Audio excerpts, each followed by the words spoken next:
Om semakin bergetar hebat ketika pocong itu terlihat mulai bergerak bangkit dari posisi duduknya. Dia perlahan mulai berposisi duduk di atas keranda. Sangat mengerikan. Jantung Om berdegup kencang dan keringat dingin mengucur deras. Kami sudah dalam posisi duduk dan perlahan pocong itu menggelengkan kepalanya, pelan-pelan menolehkan wajahnya ke arah kanan, menolehkan wajahnya ke arah tempat Om yang duduk ketakutan di dalam kamar. Dan kami hanya berjarak beberapa meter ketika dalam posisi duduk, pocong itu memperlihatkan wajahnya, wajah yang sangat menyeramkan.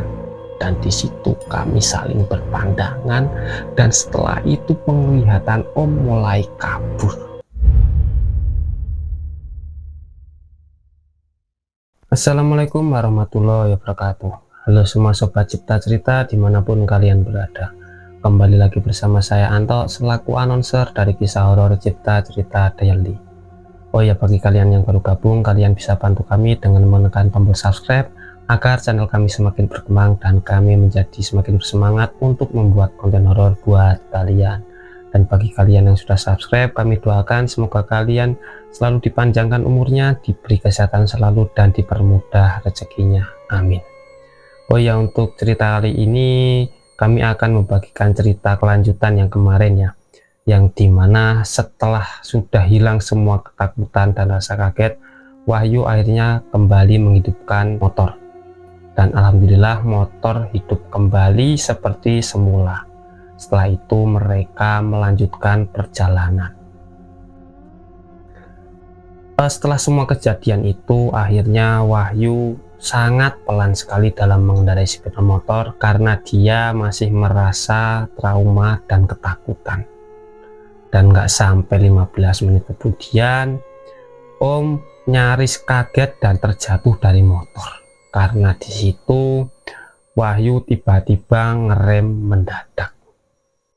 Oke, gimana untuk lanjutan ceritanya? Kita langsung masuk ke ceritanya. Tapi sebelumnya kita simak dulu intro berikut ini.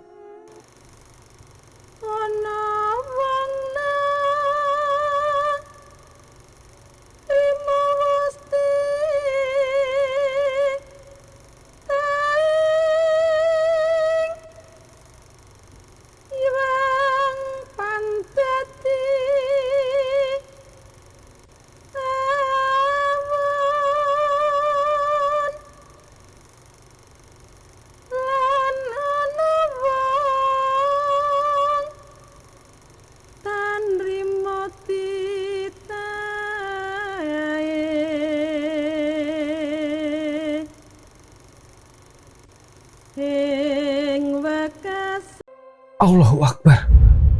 Ada apa Yu? Om terkejut dengan pengereman mendadak yang dilakukan oleh Wahyu. Karenanya kami nyaris terjatuh dari motor. Wahyu nggak menjawab pertanyaan. Dia hanya menunjuk ke arah depan, tepatnya ke arah rumah kami yang sudah berjarak sekitar 30 meter. Om melemparkan pandangan ke arah yang Wahyu maksud. Dan masih tetap dengan posisi duduk di atas motor, dengan bantuan lampu motor yang masih menyala nggak terlalu terang, Om melihat pemandangan yang cukup aneh dan sangat menyeramkan yang terjadi tepat di depan rumah kami. Pada awalnya Om nggak bisa melihat dengan jelas pemandangan yang sedang terjadi, tapi ketika mata sudah mulai beradaptasi dengan kegelapan, barulah Om dapat melihat semuanya. Om melihat ternyata ada rombongan pembawa keranda mayat itu berhenti tepat di depan rumah. Mereka berdiri diam menghadap pintu depan. Beberapa sosok yang berdiri paling depan tetap dengan posisi memanggul keranda pada pundaknya. Yuk, cepat matikan lampunya, cepat yuk matikan. Om berbisik ke arah Wahyu untuk mematikan lampu motor. Seketika itu pula suasana menjadi semakin lebih gelap ketika lampu motor sudah dalam keadaan mati. Tetapi kami masih tetap bisa melihat pemandangan di depan rumah dengan bantuan sinar cahaya langit malam dan sinar bulan yang muncul sebagian dari balik awan. Dalam keadaan gelap, Om turun dari motor dan Wahyu pun mengikutinya. Kami langsung berjalan mendekat ke arah pohon karet yang ada di sebelah kiri. Kami bersembunyi di balik pohon itu. Kami memperhatikan dengan seksama kegiatan yang mereka lakukan. Beberapa sosok yang memanggul keranda pada budaknya perlahan menurunkan keranda kemudian meletakkannya di atas tanah. Beberapa sosok yang sejak awal seperti berbaris ke belakang mulai menyebar membentuk sebuah lingkaran kecil. Di tengah-tengah lingkaran yang mereka buat ternyata ada lubang, dan lubang itu berukuran sekitar 1 kali 2 meter. Iya, itu adalah liang kubur. Entah siapa yang menggali sebelumnya. Beberapa sosok mulai membuka kain keranda yang berwarna gelap, dan di dalam terlihat seogok jenazah yang sudah berbalut kain putih. Pocong seukuran manusia normal terbaring di atas keranda. Di situ kami masih berdiri mengintip dari balik pohon. Hanya bisa berdiri diam, memperhatikan, menjaga semaksimal mungkin agar nggak mengeluarkan suara sedikit pun. Memperhatikan detik demi detik pemandangan aneh yang sedang terjadi. Beberapa sosok mulai menurunkan pocong tersebut dari dalam keranda dan secara perlahan mulai memasukkannya ke dalam liang kubur. Setelah jenazah masuk, beberapa orang lainnya mulai menutup lubang kubur itu dengan tanah. Di situ kami makin ketakutan dengan pemandangan yang mencekam itu, dan banyak sekali pertanyaan yang ada di dalam benak kami. Sebenarnya siapa mereka itu dan siapa yang meninggal, dan kenapa mereka menguburkan di depan rumah halaman kami. Gak beberapa lama kemudian prosesi itu akhirnya selesai. Beberapa sosok mengangkat keranda kembali ke atas pundaknya, kemudian mereka semua membalikkan badan mengarah ke tempat kami yang tengah berdiri mengintip dari balik pohon. Beberapa detik mereka diam nggak bergerak, hanya berdiri terpaku diam di dalam kegelapan. Om dan Wahyu semakin ketakutan ketika tiba-tiba mereka mulai berjalan ke depan, berjalan mendekat ke arah kami. Mereka berjalan melayang dengan kaki bergerak seperti layaknya orang yang sedang melangkahkan kaki. Mata kami mengikuti arah pergerakan mereka yang semakin berjalan mendekat. Berdiri berjajar di balik pohon, kami nggak bisa lari. Kaki kami seakan terpaku dan nggak bisa bergerak. Amat sangat berat untuk digerakkan. Dan mereka pun semakin mendekat. Dan tiba-tiba Wahyu terjatuh terduduk seperti mau menangis. Semua badan Om merasa bergetar ketika semua badan Om terasa bergetar ketika perlahan rombongan pengangkat keranda itu mulai lewat persis di depan Om berdiri.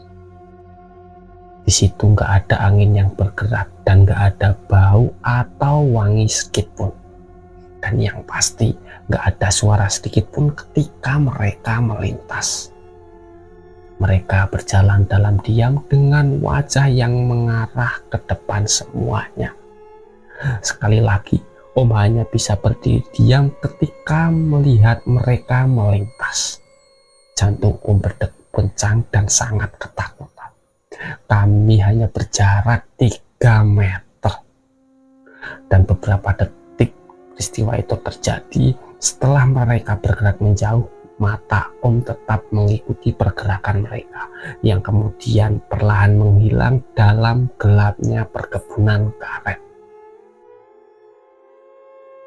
Om saat itu merasa lega dan kemudian jatuh terduduk di sebelah Wahyu. "Yuk, sudah selesai, sudah aman." Wahyu pun mengangkat kepalanya, membasuh air matanya dengan tangan. "Maaf Pak, tadi saya nggak kuat, badan saya lemas. Saya sangat ketakutan Pak.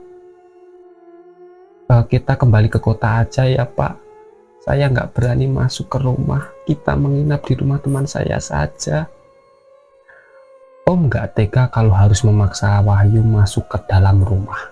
Yang pasti karena dia sangat ketakutan, jadi Om terpaksa menyetujuinya untuk menginap di rumah teman Wahyu. Oke, baiklah. Tapi kali ini biar Om yang bawa motornya ya, Yu. Kamu yang saya bonceng.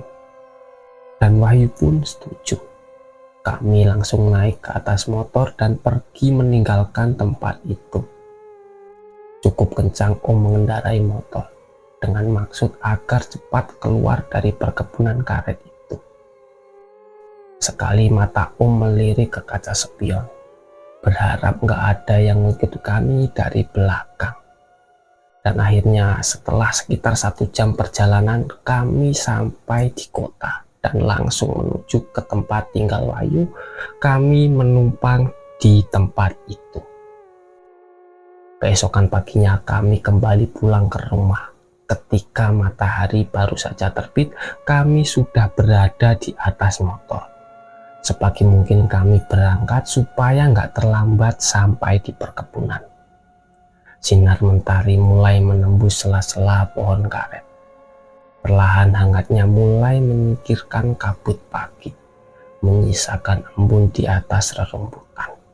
Suasana yang sangat berbeda dengan pada saat kami melewati jalan yang sama pada sebelumnya. Suasana yang jauh dari kata menyeramkan. Setelah 1 jam perjalanan, kami pun sampai. Pandangan langsung tertuju ke halaman rumah, tepat di mana kami melihat banyak sosok yang melaksanakan prosesi pemakaman jenazah pada malam sebelumnya. Wahyu terlihat agak berputar menghindari kuburan di halaman. Nggak ada apa-apa, nggak terlihat gundukan tanah kuburan, nggak ada sisa-sisa kegiatan pemakaman. Hanya tanah beralaskan rumput dengan kondisi yang sama dengan pada saat kami meninggalkannya kemarin. Masih dalam diam tanpa kata, kami masuk ke dalam rumah dan bersiap untuk melaksanakan rutinitas seperti hari-hari biasa. Maaf Pak, semalam saya nggak kuat. Saya sangat ketakutan. Lutut saya lemas, saya nggak berani melanjutkan melihat kegiatan mereka. Wahyu membuka percakapan ketika kami sudah berada di luar rumah ketika sedang mengawasi perkebunan. Nggak apa-apa Yu, wajar kalau kamu takut. Peristiwa itu memang sangat menyeramkan. Untuk nanti kedepannya sebisa mungkin kita jangan keluar malam-malam dulu, kecuali kalau terpaksa. Begitu ucap Om menenangkan Wahyu. Sorenya setelah menyelesaikan aktivitas pekerjaan, kami kembali pulang ke rumah.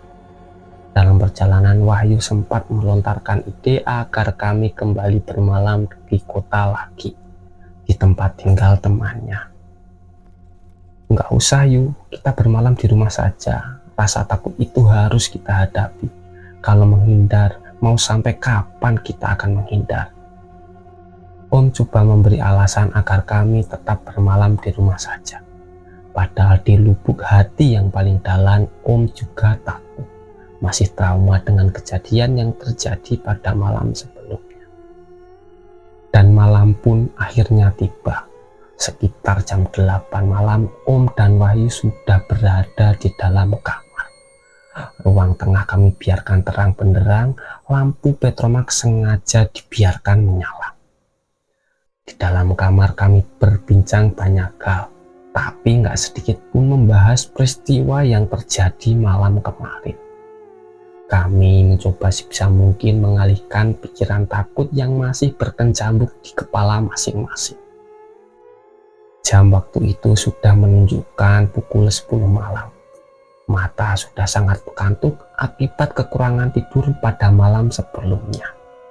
Tapi pikiran tetap bisa belum beristirahat dan masih menerawang kemana-mana. Berbaring bersebelahan, hanya sesekali Om dan Wahyu terlibat percakapan singkat. Itu pun dilakukan supaya suasana nggak terlalu hening.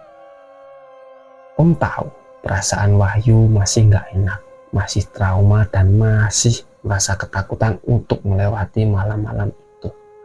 Dan sebenarnya Om juga merasakan hal yang sama. Dan di dalam hati, Om berdoa kepadanya agar kami dapat melewati malam tanpa kejadian apa-apa. Tak terasa waktu sudah jam 11. Ketika yang tadinya suara jangkrik dan binatang malam lainnya terdengar bersaut-sautan, tiba-tiba suaranya menghilang. Suasananya menjadi hening dan sepi. Hembusan angin perlahan bertiup masuk ke dalam kamar melalui sela-sela lubang jendela. Kami sudah mulai terdiam dan semakin mendiam. Om melihat wajah Wahyu mulai tegang ketakutan ketika terdengar suara yang menarik perhatian.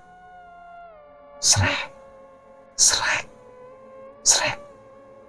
Suara yang cukup kami kenal. Suara yang beberapa kali terdengar pada tengah malam dan suara yang bersumber dari luar rumah. Srek, srek, srek.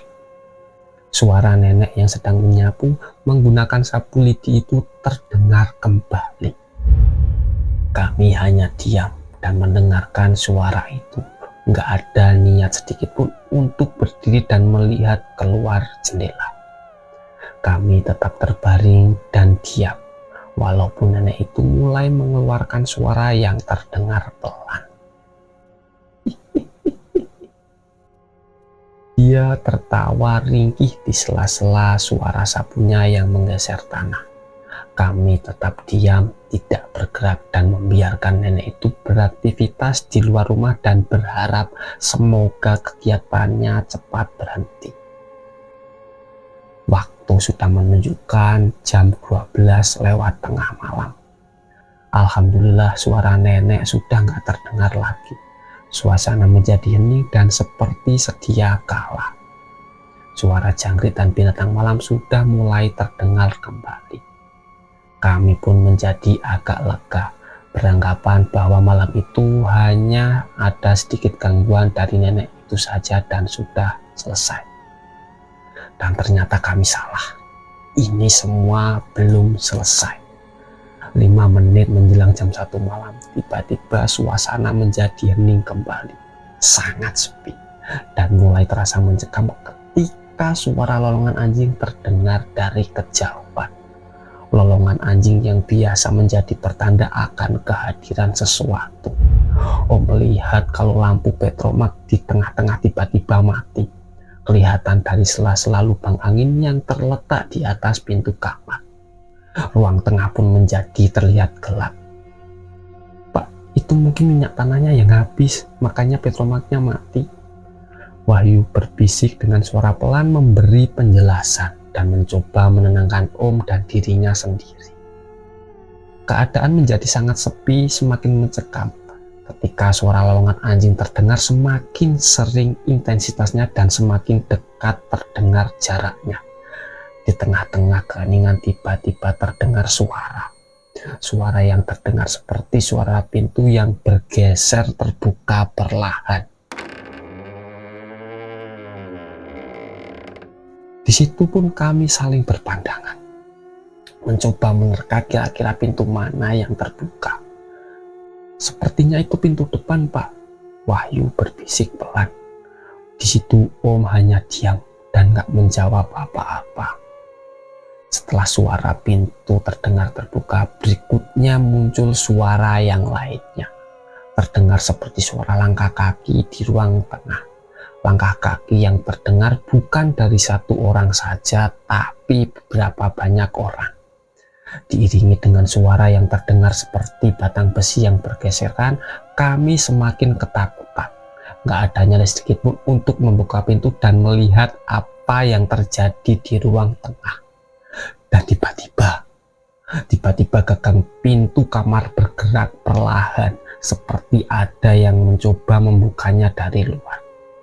Om dan Wahyu pelan-pelan duduk dan mundur mendekat ke tembok dengan mata yang masih menatap ke arah pintu. Di situ kami sangat panik dan ketakutan. Setiap lantunan doa kami terus ucapkan di dalam hati kami dan berharap memohon perlindungan kepadanya. Kami semakin merapatkan tubuh ke tembok ketika perlahan pintu kamar mulai terbuka. Celah pintu semakin lebar dan semakin jelaslah pandangan kami ke arah ruang tengah. Ketika pintu kamar benar-benar terbuka sepenuhnya, akhirnya kami dapat melihat keadaan yang sedang terjadi di ruang tengah. Pemandangan yang sangat menyeramkan, dan pemandangan yang gak akan pernah Om dan Wahyu lupakan sepanjang hidup mereka. Dalam gelapnya ruang tengah yang hanya dibantu oleh cahaya lampu tembok dari dalam kamar, kami dapat melihat semuanya. Kami melihat ada beberapa orang yang berpakaian serba hitam berdiri mengelilingi keranda mayat. Keranda mayat tanpa penutup yang di atasnya terbaring pocong yang dalam keadaan putih bersih seperti layaknya jenazah yang akan dikuburkan. Pocong di atas keranda itu kami lihat dari sela-sela kaki dari sosok yang berdiri mengelilinginya. Mendengar Wahyu mulai menangis pelan. Dia nampaknya sangat ketakutan. Sama, Om juga merasa sangat ketakutan. Dan beberapa saat kemudian sosok yang berdiri mengelilingi keranda itu mulai bergerak. Bergerak meninggalkan ruangan. Bergerak ke kanan menuju pintu keluar rumah. Mereka pergi meninggalkan keranda di ruang tengah itu sendirian. Keranda yang masih terlihat ada jenazah di atasnya, jenazah yang terbungkus kain putih. Pocong. Kami masih duduk ketakutan di pojok tembok kamar, menghadap ke keranda yang tergeletak di ruang tengah. Wahyu semakin menangis ketakutan ketika kami melihat pocong itu mulai bergerak-gerak. Wahyu mencengkram tangan Om dengan keras, lalu tiba-tiba gak sadarkan diri. Ternyata Wahyu pingsan, dan tinggallah Om yang duduk tersadar sendirian berhadapan dengan pocong yang mulai bergerak-gerak. Om semakin bergetar hebat ketika pocong itu terlihat mulai bergerak bangkit dari posisi tidurnya. Dia perlahan mulai berposisi duduk di atas keranda. Sangat mengerikan. Jantung Om berdegup kencang dan keringat dingin mengucur deras. Kami sudah dalam posisi duduk dan perlahan pocong itu menggelengkan kepalanya, pelan-pelan menolehkan wajahnya ke arah kanan, menolehkan wajahnya ke arah tepat Om yang duduk ketakutan di dalam kamar. Dan kami hanya berjarak beberapa meter ketika dalam posisi duduk. Pocong itu memperlihatkan wajahnya, wajah yang sangat menyeramkan, dan di situ kami saling berpandangan, dan setelah itu penglihatan Om mulai kabur.